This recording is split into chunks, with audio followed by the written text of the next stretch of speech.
الحمد لله نحمده ونستعينه ونستغفره ونؤمن به ونتوكل عليه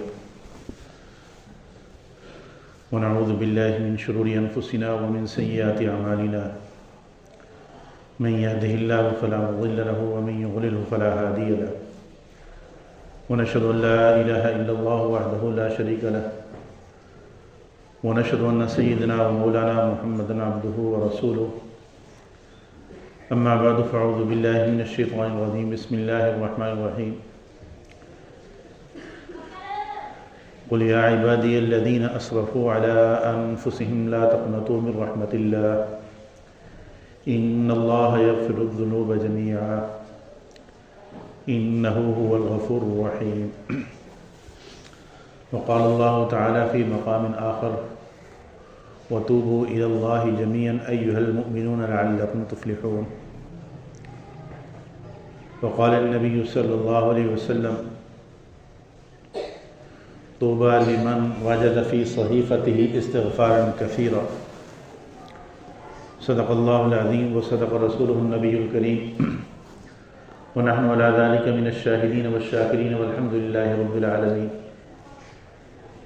اللهم صل على سيدنا ومولانا محمد وعلى آله وأصحابه كما تحب وترضى عدد ما تحب وترضى.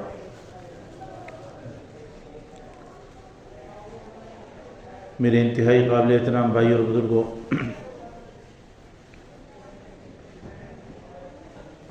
اللہ رب العزت کے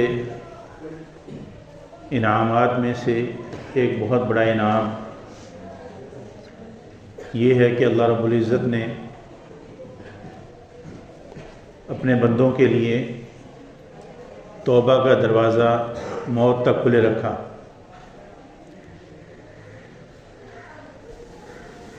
قرآن مجید میں آتا ہے کہ شیطان کو جب راندہ درگاہ کیا گیا تو اس نے اللہ رب العزت کی عزت کی قسم کھا کر یہ کہا کہ میں انسانوں کو حد الامکان پوری کوشش کر کے گمراہ کرتا رہوں گا. ان کے دائیں سے آؤں گا، بائیں سے آؤں گا، آگے سے آؤں گا، پیچھے سے آؤں گا. تو اس موقع پر اللہ رب العزت نے بھی اپنی عزت اور جلال کی قسم کھا کے فرمایا کہ میں بھی اپنے بندوں کو معاف کرتا رہوں گا جب تک وہ مجھ سے معافی مانگتے رہیں. تو اللہ تعالیٰ کو بندے کا معافی مانگنا بہت پسند ہے. اس لیے اللہ تعالیٰ قرآن مجید میں فرماتے ہیں ان اللہ یحب التوابین و یحب المتطہرین. پکی بات ہے کہ اللہ تعالیٰ بہت زیادہ توبہ کرنے والے بندوں کو اللہ پسند کرتے ہیں، ان سے محبت رکھتے ہیں. کیونکہ انسان جو اللہ تعالیٰ نے بنایا، اللہ نے جو مخلوق بنائی ایک فرشتے ہیں. فرشتوں سے کسی قسم کی کوئی اللہ کی نافرمانی سرزد نہیں ہو سکتی. اللہ تعالیٰ فرماتے ہیں لا یعصون اللہ ما امرهم ویفعلون ما یؤمرون، کہ ان کی طبیعت میں یہ بات رکھی ہے کہ وہ اللہ کی نافرمانی ان سے سرزد ہی نہیں ہو سکتی. اور دوسری مخلوق انسان اور جنات بنائے، ان کی طبیعت میں، فطرت میں نیکی کا مادہ بھی رکھا، گناہ کا مادہ بھی رکھا. اور پھر یہی ہمارے لیے ایک امتحان قرار دیا گیا کہ ہم اپنے گناہ کے جذبات کو کیسے کنٹرول کرتے ہیں اور اللہ کے اطاعت میں اپنے آپ کو کیسے لگاتے ہیں. اور اگر بشری تقاضے کی بنا پر بندے سے گناہ سرزد ہو جائے تو اس کے لیے اللہ تعالیٰ نے استغفار کا دروازہ مرتے دم تک کھلا رکھا. حدیث میں آتا ہے کہ اللہ تعالیٰ بندے کی توبہ اس وقت تک قبول کرتے ہیں جب تک کہ غرغرہ کی کیفیت طاری نہ ہو جائے، یعنی موت کے آثار طاری نہ ہو جائے. اور یہ توبہ اور استغفار کرنا یعنی بندے کا اللہ سے نافرمانی کی توبہ کرنا، یہ اللہ کے عذاب سے بندے کو بچاتا ہے. قرآن مجید میں اللہ تعالیٰ نے مختلف قوموں کے واقعات ذکر کیے کہ وہ لوگ طاقت اور قوت میں بھی بہت زیادہ تھے اور سمجھدار بہت تھے، لیکن جب اللہ کی نافرمانی کی اللہ کے نبیوں نے ان کو روکا اور ان سے کہا کہ اللہ کی نافرمانی سے باز آ جاؤ. تو اللہ کی نافرمانی سے جب باز نہ آئے تو ان کی طاقت اور قوت، ان کے مضبوط مکانات اور ان کی جو ڈیل ڈول ان کو اللہ کے عذاب سے بچا نہ سکی. یہ ایسی قومیں تھیں کہ جنہوں نے پہاڑوں کو تراش کر ایسے خوبصورت مکان بنائے تھے کہ آج جدید ٹیکنالوجی کے دور میں بھی انسان حیران رہ جاتا ہے کہ انہوں نے کیسے بنائے ہوں گے. لیکن جب اللہ کی نافرمانی سے باز نہ آئے تو اللہ تعالیٰ نے جو ہے اپنے عذاب کا کوڑا ان پر برسایا، مختلف قوموں پر مختلف شکلوں میں عذاب آئے. تو اللہ کے عذاب سے بچانے والی چیز جو ہے وہ استغفار ہے. قرآن مجید میں اللہ تعالیٰ فرماتے ہیں وَمَا كَانَ اللَّهُ لِيُعَذِّبَهُمْ وَأَنْتَ فِيهِمْ وَمَا كَانَ اللَّهُ مُعَذِّبَهُمْ وَهُمْ يَسْتَغْفِرُونَ، کہ جب تک آپ کا وجود ان میں باقی ہے تو اللہ تعالیٰ ان پر عذاب نہیں بھیجیں گے. اور اسی طریقے سے جب تک یہ اللہ سے استغفار کرتے رہیں، اپنے گناہوں سے کی معافی طلب کرتے رہیں، اس وقت تک بھی یہ اللہ کے عذاب سے بچے رہیں گے. تو استغفار کا حضور صلی اللہ علیہ وسلم نے ہمیں جو ہے بہت کثرت سے کرنے کا حکم دیا. خود آپ صلی اللہ علیہ وسلم بھی کثرت سے استغفار کیا کرتے تھے. ایک روایت میں آتا ہے آپ صلی اللہ علیہ وسلم نے فرمایا کہ میں دن میں 100 دفعہ سے زیادہ استغفار کرتا ہوں. حالانکہ آپ صلی اللہ علیہ وسلم سے تو گناہ سرزد ہو ہی نہیں سکتا تھا، معصوم تھے. اور پھر اگر کوئی خلاف والا بات ہو بھی جائے تو اس کے لیے اللہ تعالیٰ نے قرآن مجید میں اعلان فرما دیا تھا لِيَغْفِرَ لَكَ اللَّهُ مَا تَقَدَّمَ مِن ذَنبِكَ وَمَا تَأَخَّرَ، کہ آپ کے اگلے پچھلے سب خطائیں جو ہیں اگر کوئی ہو بھی جائے تو ہم نے وہ معاف کر دی.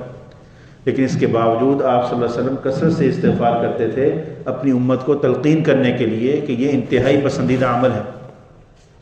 حضرت ابو ہریرہ رضی اللہ تعالیٰ عنہ فرماتے ہیں کہ میں کسی آدمی کی صحبت میں نہیں بیٹھا جو اتنا کثرت سے استغفار کرتا اور جتنا کہ حضور صلی اللہ علیہ وسلم کیا کرتے تھے. اور صحابہ فرماتے ہیں ہم ایک ایک مجلس میں شمار کرتے تھے کہ آپ رب اغفر لی وتب علی انک انت التواب الغفور 100 دفعہ پڑھ لیا کرتے تھے. اور حضرت انس رضی اللہ تعالیٰ عنہ وہ فرماتے ہیں کہ اپنے دور میں لوگوں کو مخاطب کر کے فرمانے لگے کہ تم ایسے اعمال کرتے ہو جو تمہاری نگاہوں میں بال سے زیادہ باریک ہیں. حالانکہ ہم حضور صلی اللہ علیہ وسلم کے دور میں ہم ان اعمال کو مہلکات میں سے سمجھتے تھے، یعنی ہلاکت کرنے والے گناہوں میں سے سمجھتے تھے، اور تم لوگوں کو اس کی پرواہ نہیں. تو یہ اس دور کی بات کر رہے ہیں جو خیر القرون تھا. اور آج ہم جس دور سے گزر رہے ہیں اس میں ہم یعنی ہر طرف اللہ کی نافرمانی کی جو ہے وہ اس کی آگ لگی ہوئی، اور ہم لوگوں کو اس بات کا احساس بھی نہیں ہوتا کہ ہم کیسے اللہ کی نافرمانیوں کا ارتکاب کرتے ہیں. یعنی ذاتی طور پر بھی کہ دوسروں کے حقوق کی پامالی، اور اسی طریقے سے جو ہے وہ جھوٹ بولنا، بدعہدی کرنا، اور حلال و حرام کی تمیز کا ختم ہو جانا، اور اس قسم کے کتنے گناہ ہیں جن کو آج ہمارے معاشرے میں گناہ بھی نہیں سمجھا جاتا، اور ہمیں اس کی بالکل پرواہ نہیں. اور یہ چیز بڑی خطرے والی ہے. حضرت عبداللہ بن مسعود رضی اللہ تعالیٰ عنہ وہ فرماتے تھے کہ مومن تو گناہ کو ایسے سمجھتا ہے جیسے ایک پہاڑ اس کے اوپر ابھی گرنے لگا ہے. یعنی جو ہی اگر اس سے گناہ سرزد ہوتا ہے تو اس وقت تک جب تک توبہ نہیں کر لیتا اس کو چین نہیں آتا، اس کو ایسے ڈر لگا ہوتا ہے کہ ابھی میرے اوپر پہاڑ گر جائے. اور منافق جب اس سے گناہ سرزد ہوتا ہے گناہ کو ایسے سمجھتا ہے جیسے ناک پہ مکھی بیٹھی اس کو اڑا دی. آج ہمارے معاشرے میں نماز کے حوالے سے کتنی کوتاہی پائی جاتی ہے، روزوں کے حوالے سے کتنی، فرائض کے حوالے سے کس قدر کوتاہی ہے، لیکن جو ہے اس کو گناہ ہی نہیں سمجھا جاتا. اور گناہ جب انسان سمجھے گا تبھی تو استغفار کرے گا. اور اسی کی وجہ ہے کہ ہمارے جو ہے وہ زندگیوں سے چین اور سکون جو ہے وہ نکل چکا ہے. کیونکہ گناہ کی خاصیت یہ ہے کہ جب تک بندہ گناہوں کا عادی رہتا ہے اللہ تعالیٰ سکون کی نعمت اس سے چھین لیتے ہیں.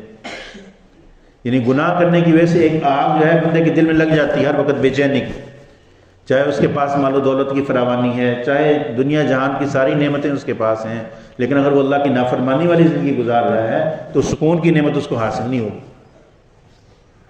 اور اللہ تعالیٰ نے اتنا کرم فرمایا، قرآن مجید میں جگہ جگہ اس کی ترغیب دی کہ شیطان بندے کو میں مایوسی پیدا کرتا ہے اللہ کے نام سے، میں نے اتنے گناہ کیے. اللہ فرماتے ہیں قُلْ يَا عِبَادِيَ الَّذِينَ أَسْرَفُوا عَلَىٰ أَنفُسِهِمْ لَا تَقْنَطُوا مِن رَحْمَةِ اللَّهِ. آپ ان سے کہہ دیں میرے بندو جنہوں نے اپنے آپ پر ظلم کر رکھے ہیں اللہ کی نافرمانیاں کر کے، وہ اللہ کی رحمت سے نا امید نہ ہوں. ان اللہ یغفر الذنوب جميعا، اللہ تعالیٰ سارے گناہ معاف کر دیتے. اور اللہ کی رحمت اتنی وسیع ہے کہ بندے نے جتنے مرضی گناہ کیے ہوں بس ایک دفعہ صدق دل سے بندہ جو ہے وہ اللہ کی سے یہ کہہ دے اللہ مجھ سے غلطی ہوگی، اللہ اس کو معاف فرما دیتے. اور حضور صلی اللہ علیہ وسلم نے صحابہ کو مختلف واقعات کے ذریعے یہ سمجھایا. حضرت عبداللہ بن عمر رضی اللہ عنہ فرماتے ہیں کہ یہ واقعہ میں نے حضور صلی اللہ علیہ وسلم سے 7-8 مرتبہ سے زیادہ نہ سنا ہوتا تو میں تمہیں نہ سناتا کہ بنی اسرائیل میں ایک کفل نامی شخص تھا، ترمذی شریف میں یہ واقعہ، اور اللہ نے اس کو مالی فراوانی بھی دی تھی اور اس ہر گناہ کا وہ رسیہ تھا، شراب کا بھی عادی تھا، زنا بھی خوب کرتا تھا، اور جتنے گناہ لوگوں پر وہ بہت ستاتا تھا. تو ایک دفعہ ایک خاتون اس کے پاس اپنی ضرورت لے کر آئی کہ میں انتہائی بے بس اور مجبور ہوں، مجھے کچھ قرض چاہیے. تو اس کفل نامی شخص نے اس خاتون سے کہا کہ میں تمہیں قرض اس وقت دوں گا جب تم مجھ سے جو ہے غلط کاری کرو، مجھے غلط کاری کرنے دو. تو انتہائی مجبور تھی تو آمادہ ہو گئی. جب وہ زنا کرنے لگا تو وہ خاتون رونے لگ گئی. تو کفل کہنے لگا کہ کیا تم اپنی رضامندی سے نہیں کر رہی، روتی کیوں ہو؟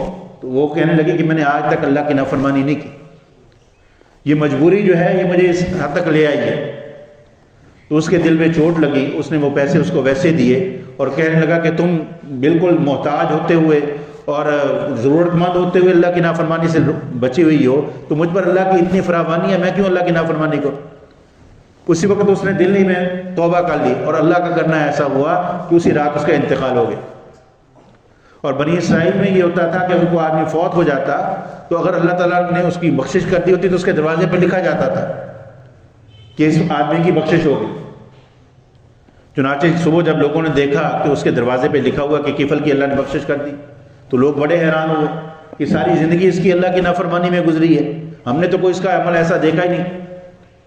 تو اس وقت جو نبی تھے تو انہوں نے پھر ان کو بتایا کہ نہیں، اس نے رات اللہ سے صلح کر لی، اللہ سے معافی مانگی. اور ایسے ہی بنی اسرائیل کا ایک واقعہ حدیث شریف میں یہ بھی آتا ہے کہ ایک دفعہ قحط پڑ گیا اور لوگ جو ہے موسیٰ علیہ السلام لوگوں کو لے کر جو ہے باہر دعا کے لیے نکلے، استغفار کے لیے نکلے. تو ان سے کہا گیا کہ اس مجمع میں ایک بندہ ایسا ہے جس نے ہمیشہ اللہ کی نافرمانی کی، تو جب تک وہ اس مجمع میں موجود ہے تو اللہ کی رحمت نہیں آئے گی. تو موسیٰ علیہ السلام نے اعلان کیا کہ یہ شخص جو ہے یہاں سے نکل جائے، جس کی وجہ سے سارے لوگ جو ہیں وہ اللہ کی رحمت سے محروم ہیں. تو اس شخص نے دل ہی دل میں اللہ سے توبہ کی کہ مجھ سے کتنی غلطیاں ہوئیں. تو فوراً بادل بھی آئے اور برسنا شروع ہو گئے. موسیٰ علیہ السلام نے عرض کی اللہ کو بندہ تو کوئی نکلا نہیں. تو اللہ تعالیٰ نے فرمایا کہ میرے بندے نے مجھ سے صلح کر لی. تو موسیٰ علیہ السلام نے عرض کی اللہ وہ مجھے بندہ تو بتا دیجئے وہ تھا کون. تو اللہ تعالیٰ نے فرمایا کہ جب وہ میرا نافرمان تھا تو اس وقت میں نے اس کی پردہ پوشی کی، تو اب میں اس کی پردہ داری کیسے کروں؟ تو اللہ تعالیٰ تو اتنے کریم ہے کہ وہ ہمارے گناہوں کی پردہ پوشی کرتے ہیں. ہم میں سے ہر شخص جو ہے وہ پتہ نہیں کتنے اس کے کیسے کیسے گناہ کا ارتکاب کرتا ہے، لیکن کسی کو اللہ تعالیٰ کانوں کان خبر نہیں ہونے دیتے. اور بعض بندوں کی اللہ تعالیٰ قیامت کے دن بھی ایسے پردہ پوشی فرمائیں. ایک روایت میں آتا ہے کہ ایک بندے کو اللہ تعالیٰ بلائیں گے اور اس پہ پردہ ڈال دیں گے اور اس سے اس کے گناہوں کا اعتراف کروائیں گے. ہاں تو نے یہ گناہ کیا، یہ کیا. وہ کہے گا جی میں نے سارے گناہ کیے، اعتراف کرے گا. اللہ فرمائیں گے جاؤ دنیا میں ہم نے تمہاری پردہ پوشی کی، آج بھی ہم تمہیں معاف کرتے ہیں. تو ایسی کریم ذات، تو اس سے تو کثرت سے استغفار کرنا چاہیے، معافی مانگنی چاہیے، اور اللہ کو یہ عمل پسند بھی ہے. اللہ تعالیٰ فرماتے ہیں ان اللہ یحب التوابین، کہ اللہ تعالیٰ پکی بات ہے کہ اللہ تعالیٰ کثرت سے توبہ کرنے والوں سے محبت رکھتے ہیں. تو یہ ایسا عمل ہے کہ انسان کو اللہ کا محبوب بنا دیتا ہے. اور ایک روایت میں آتا ہے آپ صلی اللہ علیہ وسلم نے ارشاد فرمایا من لازم الاستغفار جعل اللہ له من كل ضيق مخرجا ومن كل هم فرجا ويرزقه من حيث لا يحتسب. جو آدمی استغفار کو لازم پکڑ لیتا ہے، کثرت سے استغفار کرتا ہے، اللہ تعالیٰ ہر تنگی سے نکلنے کا سامان پیدا کر دیتے ہیں اس کے لیے، اور ہر غم سے اس کو نجات عطا فرماتے ہیں، اور اس کو ایسی جگہ سے رزق پہنچاتے ہیں کہ جہاں سے اس کا وہم و گمان بھی نہیں. تو استغفار کرنے، کثرت سے استغفار کرنے سے ہمارے دنیاوی مسائل بھی حل ہوتے ہیں کہ دنیاوی پریشانیوں سے نجات ملتی ہے، اور اسی طریقے سے رزق میں اللہ تعالیٰ وسعت عطا فرماتے ہیں. حضرت امام جعفر صادق رحمہ اللہ وہ فرمانے لگے کہ جس شخص پر رزق کی تنگی ہو جائے، اس کو رزق میں تنگی محسوس ہو، تو اس کو چاہیے کہ کثرت سے استغفار کرے، تو اس کی برکت سے اللہ تعالیٰ رزق کے دروازے اس پر کھول دیں گے. ایسے حسن بصری رحمہ اللہ کی خدمت میں ایک شخص آیا اور آگے اس نے رزق کی تنگی کی شکایت کی. تو حسن بصری رحمہ اللہ فرمانے لگے کہ کثرت سے استغفار کیا کرو. ایک اور شخص آیا، اس نے آ کر شکایت کی کہ میرے اولاد نہیں ہوتی، کوئی وظیفہ بتا دیں. تو اسے بھی آپ نے یہی فرمایا کہ کثرت سے استغفار کیا کرو. ایک اور شخص آیا، اس نے اپنے باغوں میں پیداوار کی کمی کی شکایت کی، میری فصل زیادہ نہیں ہوتی، ٹھیک نہیں ہوتی. تو اسے بھی آپ نے فرمایا کثرت سے استغفار کیا کرو.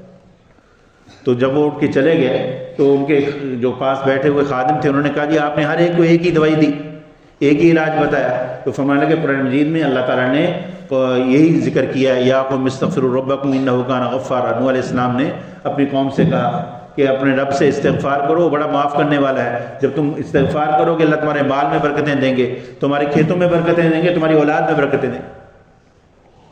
تو یہ کثرت سے استغفار کرنا یہ رزق میں برکت کا ذریعہ ہے، اہل و عیال میں برکت کا ذریعہ ہے، اور مال میں برکت کا ذریعہ ہے. اور اس کا ایک فائدہ یہ بھی ہے کہ بندہ جب اللہ سے معافی مانگتا ہے، کثرت سے معافی مانگتا ہے، تو آہستہ آہستہ اس سے گناہ چھوٹنا شروع ہو جاتے ہیں اور گناہوں سے وہ اس کی زندگی صاف ہوتی چلی جاتی ہے۔ اور جب بندہ گناہوں سے توبہ کر لیتا ہے تو اللہ کا محبوب بن جاتا ہے، اور پھر اس حالت میں اگر اس کی موت آ گئی اسی حالت میں تو پھر جو ہے وہ کامیاب زندگی گزار کے چلا گیا۔ تو اس سے کوشش کرنی چاہیے کہ روزانہ جو ہے توجہ سے، ندامت سے استغفار کیا جائے، کم از کم ایک تسبیح تو کرے، اور اس میں توجہ بھی ہو، ندامت بھی ہو، معافی اللہ سے مانگی جائے۔ اور استغفار کی ایک شرط یہ بھی ہے کہ جس وقت بندہ استغفار کر رہا ہے تو گناہ چھوڑنے کا عزم بھی ہو، اور اپنا محاسبہ کر کے جو گناہ کرتے ہیں ان سے بچے بھی صحیح انسان۔ اور اگر صرف زبان سے تو استغفار کر رہا ہے لیکن گناہوں کے میں ویسے گناہ چھوڑنے کا ارادہ نہیں ہے، گناہوں سے ارادہ نہیں ہوتا، تو پھر یہ استغفار بھی استغفار کا محتاج ہے۔ اس کی مثال تو ایسے ہی ہے جیسے ایک شخص گندے پانی میں کھڑا ہے، اب اوپر چاہے پانی کی بالٹیاں بہا لے تو پاک نہیں ہوگا جب تک وہ گند سے نکلے گا نہیں۔ تو اسی طریقے سے جب تک اللہ کی نافرمانی کو چھوڑنے کا ارادہ نہیں کریں گے، اس سے نکلیں گے نہیں، تو اس وقت تک جو ہے وہ استغفار فائدہ نہیں دے۔ اللہ تعالیٰ سے دعا ہے اللہ تعالیٰ نے عمل کی توفیق نصیب فرمائے۔ وآخر دعوانا الحمدللہ رب العالمین۔